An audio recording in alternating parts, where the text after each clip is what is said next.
Praise the lord. ప్రభువైన యేసు నామములో అందరికీ వందనములు. యేసయ్య మాటను ఈ కార్యక్రమానికి వీక్షించడానికి ప్రేమతో నేను మిమ్మల్ని ఆహ్వానిస్తున్నాను. మార్కు సువార్త 9వ అధ్యాయము 9వ వచనం నుండి 13 వచనాల వరకు ఈ దినము ధ్యానించుకుందాం. వారు ఆ కొండ దిగి వచ్చుచుండగా మనుష్య కుమారుడు మృతులలో నుండి లేచినప్పుడు కానీ అంతకు ముందు మీరు చూచిన వాటిని ఎవరితోనూ చెప్పవద్దని ఆయన వారికి ఆజ్ఞాపించాను. మృతులలో నుండి లేచుట అనగా ఏమిటో అని వారొకరినొకడు తర్కించుచు ఆ మాట మనసున ఉంచుకొనిది. వారు ఏలియా ముందుగా రావాలనని శాస్త్రులు చెప్తున్నారే, ఇదేమని ఆయన అడిగిరి. అందుకు ఆయన, ఏలియా ముందుగా వచ్చి సమస్తమును చక్కపెట్టునని మాట నిజమే. ఆయనను మనుష్య కుమారుడు అనేక శ్రమలు పడి తృణీకరింపబడవలనని వ్రాయబడుట ఏమి?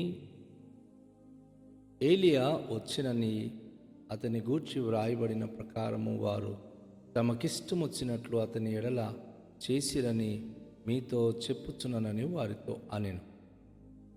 దేవునికి సంఘమా, దేవునికి ప్రియ బిడ్డలారా, ఈ ఉదయకాశములో యేసు ప్రభువారు ఆయన రూపాంతరపు కొండ నుండి క్రిందకు దిగి వస్తుండగా తన శిష్యులు మరి తనతో పాటు నడుచుచూ ఉన్నప్పుడు యేసు ప్రభువారు ఒక అద్భుతమైన ప్రశ్న వారికి వేశారు. మనుష్య కుమారుడు మృతుల నుండి లేచినప్పుడే కానీ అంతకు ముందు మీరు చూచిన వాటిని ఎవనితోనూ చెప్పవద్దని వారికి ఆజ్ఞాపించెను. మనుష్య కుమారుడు అనగా ప్రభువైన యేసుక్రీస్తు వారు చనిపోయి మృతులలోని లేచును అని స్పష్టమైన ఒక మాట తెలియచేస్తూ ఈ విషయాలు, ఈ రూపాంతరపు కొండ అనుభూతి మీరు ఎవరికి ఏమీ చెప్పవద్దు. చనిపోయి తిరిగి లేచిన తర్వాత మీరు వాటిని తెలియచేయవచ్చును అని చెప్పి వారిని ఖండితంగా యేసు ప్రభువారు ఆజ్ఞాపించారు. ఆ ఆజ్ఞ, ఆ మాటను వారు విన్నప్పుడు వారిలో వారు తర్కించుకుంటున్నారు. ఎందుకంటే చనిపోయిన వాడు తిరిగి లేస్తాడనేటటువంటి ఆ సంగతి వారికి తెలియదు. మృతులలో నుండి ఎవరు ఇప్పటి వరకు లేచారు? పునరుత్థానం అన్న పదమే వారికి క్రొత్త. చనిపోయి తిరిగి లేవడం అనేది ఏమిటి అని ఒకరినొకరు తర్కించుకుంటూ తమ మనసులో అది వారు కలవరపడుతూ ఉన్నారు. నిజమే, యేసు ప్రభువారు మృతులలో నుండి లేచుట అనే ఆ సందేశాన్ని వారికి తెలియచేసినప్పుడు చనిపోయిన వాడు ఈరోజు వరకు ప్రపంచ చరిత్రలో ఎవరైతే లేవలేదు. ఈరోజు నిజమే, మన దేశ చరిత్రలో కూడాను చనిపోయినటువంటి వ్యక్తి మరలా సశరీరుడుగా లేపబడ్డాడా అంటే ఏ వ్యక్తి కూడాను సశరీరుగా లేవనెత్తబడలేదు. యేసు ప్రభువారు మృతులలో నుండి లేచే వరకు మీరు ఎవరితో ఏమీ చెప్పవద్దని చెప్పినప్పుడు ఏంటి అసలు యేసు ప్రభు చెప్పే మాట? ఆయన చనిపోయి తిరిగి లేస్తాడు, మృతుల నుండి లేచుటానగా ఏమిటి అని ఆ శిష్యులందరూ కూడా ఒకరితో ఒకరు మాట్లాడుకుంటూ తమ మనసులో తర్కించుకుంటున్నారు. వారు ఒక క్రొత్త పదం విన్నారు, మృతుల నుండి లేస్తారు అని. పునరుత్థానమును జీవమును నేనే అని యేసే చెప్పిన మాట వారు అర్థం చేసుకోలేదు. నేటికి ప్రపంచ చరిత్రలో చాలామంది క్రీస్తు ప్రభు చనిపోయి తిరిగి లేచాడంటే నమ్మలేకపోతున్నారు. నిజమా? అది జరుగుతుందా? సృష్టిలో ఇలా కూడా జరుగుతాయా అని చెప్పి చాలామంది ప్రశ్నించుకుంటున్నారు. కనుక వాక్యం చెప్తుంది, వారు తమ మనసులో వారు అది పెట్టుకొని తర్కించుకుంటున్నారు. అయితే వారిలో కొంతమంది ఏలియా ముందుగా రావాలనని శాస్త్రులు చెప్పుచున్నారే, ఇదేమని ఆయన అడిగిరి. శాస్త్రులు వారు ధర్మశాస్త్రం గురించి బాగా క్షుణ్ణంగా తెలుసుకున్నవారు. మలాకీ గ్రంథము 4వ అధ్యాయములో చివరి వచనంలో ప్రవక్త అయిన మలాకీ ఏలియా మరొకసారి భూమి మీద పుట్టబోతున్నాడు. ఆయన వచ్చినప్పుడు తండ్రుల హృదయాలు కుమారుల తట్టు, కుమారుల హృదయాలు తండ్రుల తట్టు త్రిప్పి మారు మనసు ప్రతి మానవ జీవితానికి ప్రకటించి వెళతాడని ఆ మాటను ఆ రోజు ఆనాటి ప్రజలందరి హృదయాల్లో అది పదిలంగా ఉంది. అందుకే శాస్త్రులు ఏమని చెప్పుకుంటున్నారో అది యేసు ప్రభు యొక్క శిష్యులు యేసయ్యతో ఆ మాటను ప్రస్తావిస్తున్నారు. ఏలియా ముందుగా వస్తాడని శాస్త్రులు చెప్పుతున్నారు. ఏంటి అసలు? మీరేమో మనుష్య కుమారుడు మృతులలో నుంచి లేస్తాడని చెప్తున్నారు. ఏంటి అసలు? ఏలియా వస్తాడా లేక మీరు చనిపోయి లేస్తాడా? ఏంటి ఈ విషయాన్ని మాకు అర్థం కావట్లేదని చెప్పి వారు యేసు ప్రభును నేరుగా వెళ్ళి అడిగారు. అందుకు ఆయన ఏలియా ముందుగా వచ్చి సమస్తము చక్కపెట్టునన్న మాట నిజమే, అయినను మనుష్య కుమారుడు అనేక శ్రమలు పడి తృణీకరింపబడవలెనని వ్రాయబడుట ఏమి? అప్పుడు యేసు ప్రభువారు వారికి ఒక మాట అంటున్నాడు. అవును, ఏలియా ముందుగానే వచ్చి సమస్తము చక్కబెడతాడన్న మాట నిజం. ఎందుకంటే ఏలియా యోహాను బాప్తిస్మిచ్చు యోహాను రూపంలో ఈ లోకానికి ఆయన రావడం పెద్ద చిన్న అని చూడకుండా అందరినీ దేవుని యొక్క న్యాయపు తీర్పు వలన వారికి గద్దించడం అనేది జరిగింది. వాస్తవంగా బాప్తిస్మిచ్చి యోహానులాగా ఎవరు కూడా గద్దించి చెప్పే అనుభూతి ఎవరికీ లేదు. ఆయన హేరోదు రాజుకే ఆయన గద్దించాడు. మీ సహోదరుని భార్యను ఎందుకు వివాహమాడారు అని హేరోదియను వివాహం చేసుకున్నందుకు ఆయన గద్దించాడు. అనేక మంది పేద ప్రజలు, అనేక మంది సైనికులు, అనేక మంది బలహీనులైన ప్రజలు తన దగ్గరికి వచ్చినప్పుడు ఆయన ఒక మాట ప్రకటించాడు. మారు మనసు పొందడానికి మీకు ఇట్టి అవకాశం ఇచ్చింది ఎవరు? మీ పాపమును విడిచిపెట్టి మార్పు పొందండి అని వారందరికీ బహిరంగంగా గద్దించి అనేక మంది జీవితాల్లో పాపములు ఒప్పుకొన చేసి వారికి బోధించే విషయంలో కూడా 2 అంగీ ఉన్నవాడు 1 అంగీ తన పొరుగువానికి ఇవ్వాలి.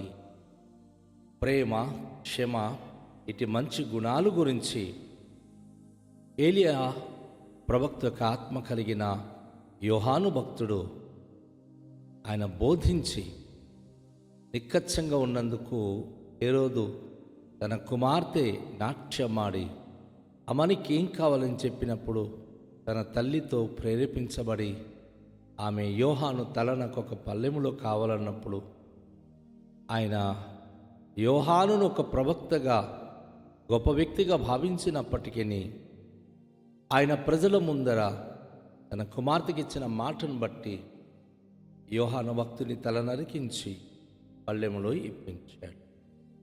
ఈ రీతిగా తమకిష్టం వచ్చినట్లుగా యోహాను భక్తుని చేశారు. యోహాను భక్తుడు యోహాను కాదు, కానీ ఏలియా యొక్క శక్తి కలిగినటువంటి మరి ఒక అద్భుతమైన ప్రవక్త యోహాను.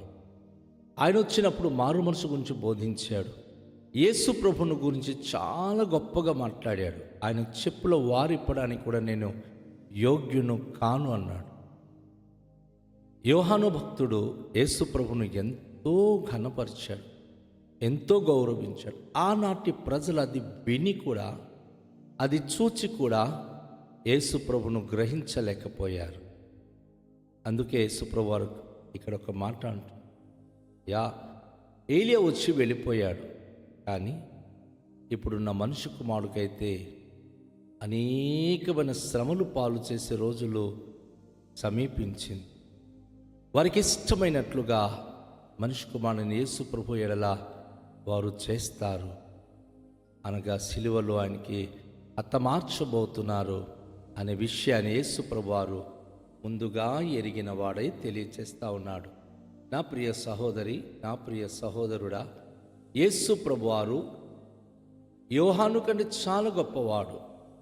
యోహాను శిరఛేదనం చేసి ప్రవక్తని ఏలియా వచ్చి బోధిస్తాడన్న మాటను ఆయన సార్థకం చేసినప్పుడు తన తలను నరికి పళ్ళెములో హేరోదియకు అది అర్పించారు. అయితే యేసు ప్రభువారు ఈ లోకంలో ఆయన బోధన ప్రారంభించినప్పుడు అనేక మంది తనను హింసించి, తనను పట్టుకొని బంధించి భయంకరమైనటువంటి తీర్పులు తీర్చి తనకు కలువరి శిలువలో హతమారుస్తున్నారన్న సంగతి యేసు ముందుగా ఎరిగి తన శిష్యులకు అందుకే అంటున్నాడు, మనిషి కుమారుడు శ్రమలు పాలై నిందలు పాలై ఆయన ఆవశ్యకంగా చనిపోయిన తర్వాత పునరుత్థానుడై లేచే వరకు ఎవరితోనూ మీరు ఏమీ చెప్పవద్దు. అది రహస్యంగా మీరు ఉంచవలెను. ఆయన దేవుడని కానీ, రూపాంతరం పొందిన కొండ మీద మీరు చూచిన అద్భుతమైన మహిమ దర్శనము కానీ ఎవరికి మీరు చెప్పవద్దు. ఎందుకు చెప్పవద్దని కండిషన్ పెట్టారు అంటే, యేసు ప్రభువారి మహిమగల ఔన్నత్యం గురించి ప్రకటించడం ద్వారా వారు అతనికి హతమార్చజాలరు. ఆయన చనిపోవాలి. ఆయన హతమైతేనే కానీ, ఆయన రక్తము చిందిస్తేనే కానీ మానవ జాతికి పాప క్షమాపణ లేదు. అందుకే ఆయన ఆవశ్యకంగా మరణించాలి. కాబట్టి తమకిష్టం వచ్చినట్టుగా మనిషి కుమారుని ఎడల వారు చేయబోతున్నారు. తర్వాత ఆయన చనిపోయి తిరిగి లేచిన పిమ్మట, ఆయన పునరుత్థానుడై లేచిన పిమ్మట ఆయన గురించి మీరు తెలియచేయనని యేసు ప్రభువారు శిష్యులకు తెలియచేయడం జరిగింది. అందుకే ఈ యొక్క సంఘటన పేతురు తన పత్రికలో రాస్తాడు. మేము ఆ కొండ మీద ఉన్నాం, తన మహిమగల దర్శనం చూశాం, ఆయన ప్రకాశవంతమైన ముఖము మేము చూడలేకపోయామని యేసు ప్రభువారి యొక్క దివ్య పరిశుద్ధమైన దర్శనాన్ని చూచిన పేతురు తన పత్రికలో ప్రభువైన యేసుక్రీస్తు గురించి అలా ఔన్నత్యమైనటువంటి ఆధిక్యత గురించి ఆయన ప్రకటించి రాస్తాడు. కనుక ఈ ఉదయకాశంలో యేసు ప్రభుని గురించి మనం తెలుసుకోవాలి. తను ఎంత శ్రమలు పడినా, ఎంత బాధపడినా, తను మన కొరకు రక్తము కార్చినంతగా కలువరి శిలువలో ఆయన శ్రమను అనుభవించిన తనకున్న ఆశయాలు ఏంటంటే, మన పాపమునకు బదులుగా ఆవశ్యకంగా ఆయన మరణించాలి. తను కార్చిన రక్తముతో ప్రతి పాపి యొక్క పాపములను కడగబడాలి. అందుకే నేను పునరుత్థానం అయ్యే వరకు ఈ విషయాన్ని మీరు ఎవరికి చెప్పవద్దు అని ఆయన తెలియచేశాడు.